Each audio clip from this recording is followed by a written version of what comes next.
আসসালামু আলাইকুম রাহমাতুল্লাহ। মাগুরা জেলা, মাগুরা সদর,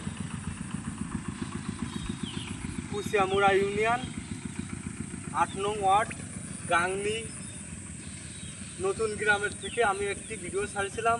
আমার ধান তলিয়ে গেছিল বা পাতো বৃষ্টিতে অনেকটা পানি হয়ে গেছে। আমার পাতো দিছিলাম ভাই, এক পাখে বই লাগাবো তা 3 কানি জায়গায় পাতো দিছিলাম, আর কিছু বিক্রি করতাম পাতো। তা বৃষ্টিতে আমার পাতো মার গেছে।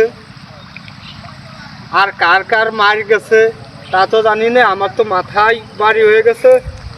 এটা এখন পানির তলে চলে গেছে বৃষ্টিতে। আর কোন কোন জেলায় এইরকম দুর্ভিক্ষিত বৃষ্টিতে নষ্ট হয়ে গেছে আমার কমেন্টে জানান। আমার মতন আর মাথায় বাড়ি কেউ রয়েছে নাই।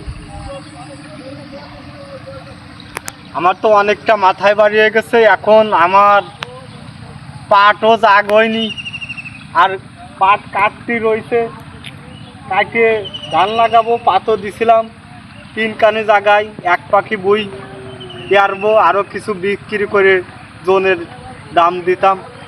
অবশেষে আল্লাহ রহমত করেছে, আমাদের বিলের পানি শুকিয়ে গেছে। তা আশা করি এ পাতো